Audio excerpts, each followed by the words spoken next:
है 7वां दिन। और पंच परमेष्ठी भगवान के गुणों का स्मरण किया जाएगा। पंच परमेष्ठी विधान होगा। तो कहते हैं कि शुद्धा तुम अरु पंच गुरु जग में शरणा बोए, मोह उदय जिये के विथा आन कल्पना हो।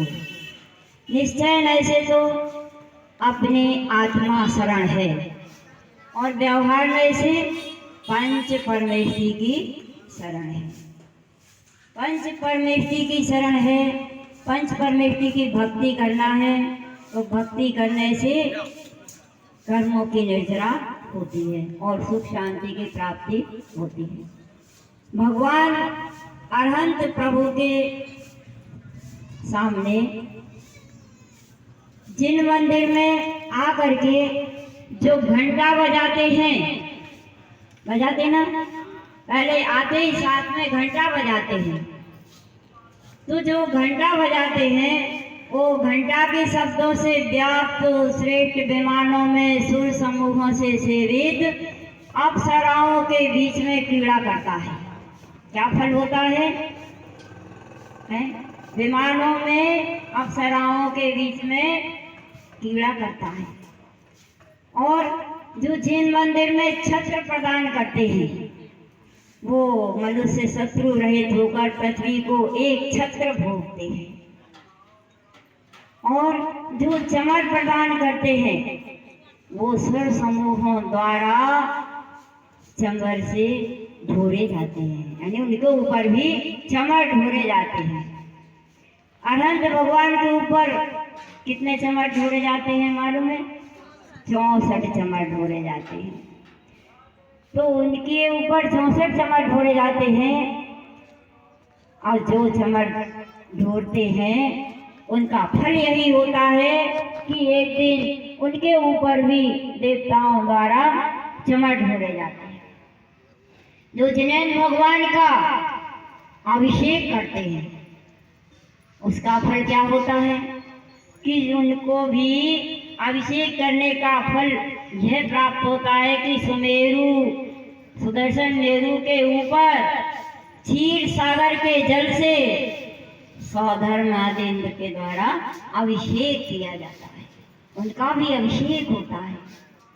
और जो जिन मंदिर में विजय पताकाएं फहराते हैं, ध्वजा चढ़ाते हैं, तो ध्वजा का फल भी यह होता है कि वह षटखंड रूप भारतवर्ष का स्वामी होता है, यशस्वी होता है। इस तरह से जो जिन मंदिर में ये उपकरण चढ़ाते हैं, देते हैं, दान करते हैं, तो उनका फल उनको अवश्य प्राप्त होता है।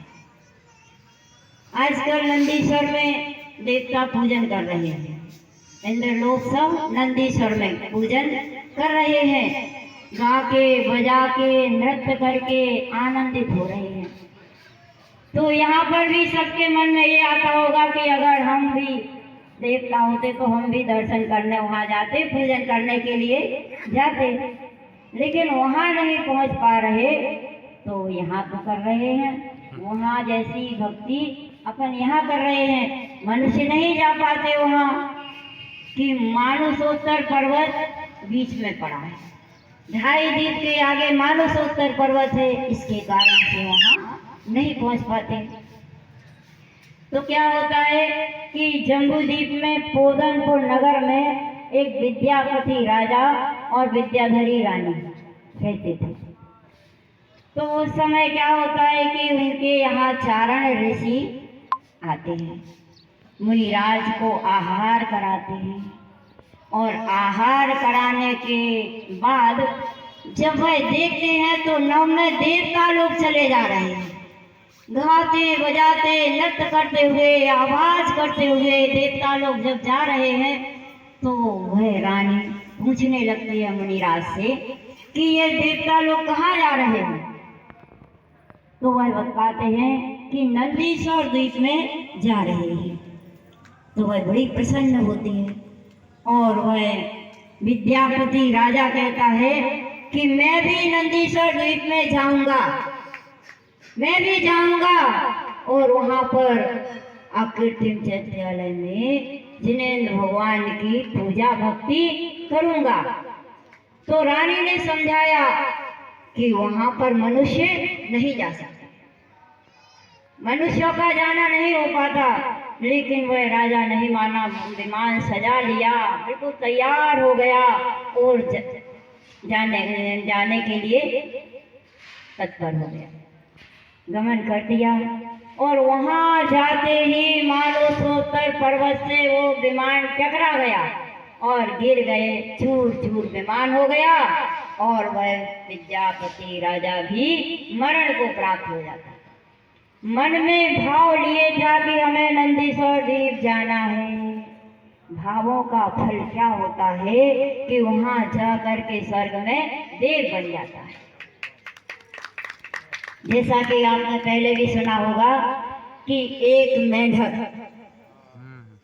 कमल पाखुड़ी दबा करके मुख में, और राजा श्रेणिक जब महावीर भगवान के समूह में विपलाचर राजगृह में जा रहे थे तो वह भी चल दिया और राजा श्रेणिक के पैर हाथी के पैर से कुचल गया, दब जाता है, मरण को प्राप्त हो जाता है। लेकिन मन में भाव क्या थे कि हमें महावीर भगवान के समूह शरण में पहुंचना है।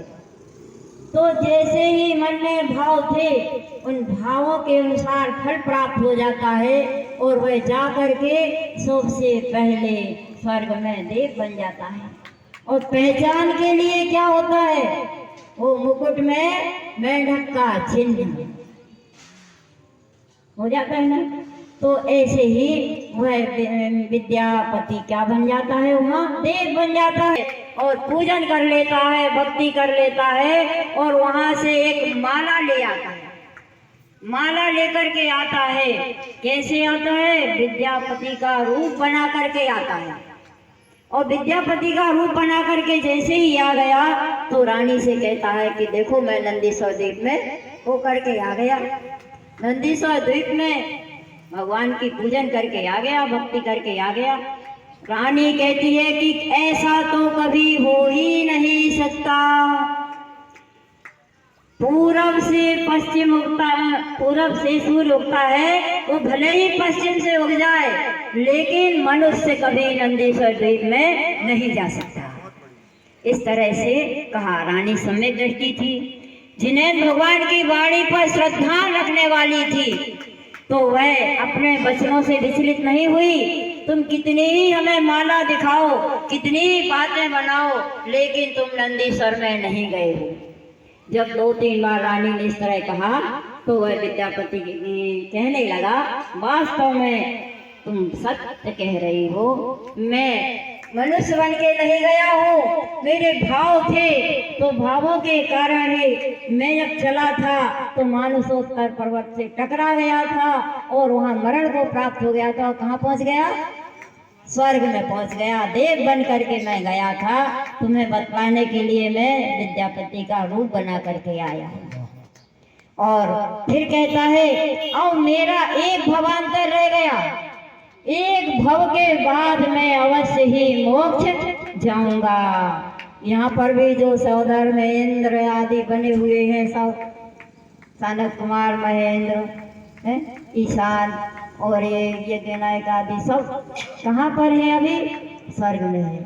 और सौधर्मेंद्र तो एक भवावतारी होता ही है, सौधर्मेंद्र इंद्राणी उनकी सची एक भवावतारी होती है, एक भव प्राप्त करने के बाद अवश्य मोक्ष को जाते हैं।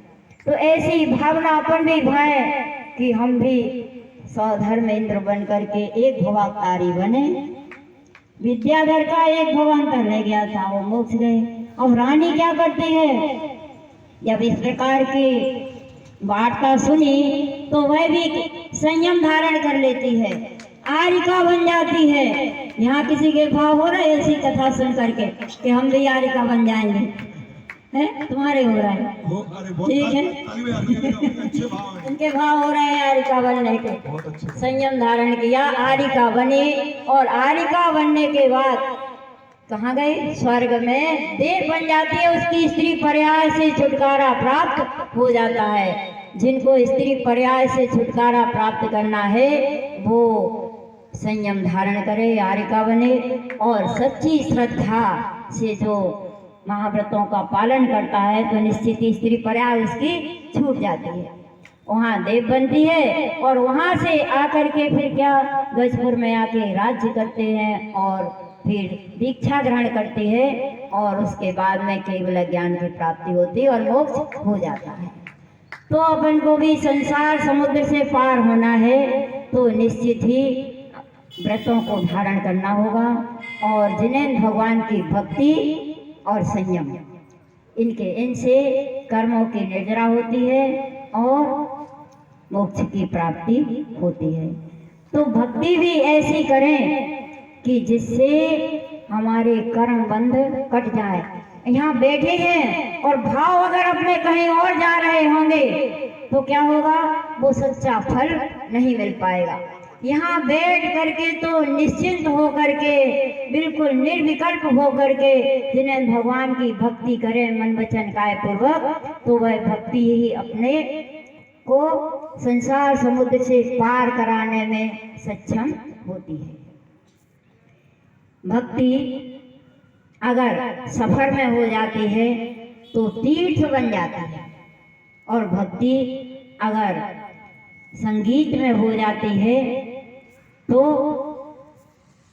वह अपने हृदय में स्थान जमा लेती है और अगर वह भक्ति भोजन में हो जाती है तो प्रसाद बन जाती है और भक्ति अगर उसमें हो जाती अपने मन में बस जाती है तो मंदिर बन जाती है और वह भक्ति हृदय में बसती को भगवान ही बना देती है। ऐसी भक्ति अपन अगर करते रहें तो निश्चित ही कर्मों की निर्जरा होगी और मोक्ष की प्राप्ति कभी ना कभी तो होगी। जो लाइन पे अपन लग जाते हैं तो निश्चित धीमे धीमे भी चलते चले जाएंगे तो मंजिल की प्राप्ति हो जाती है। सही लाइन पे लग जाए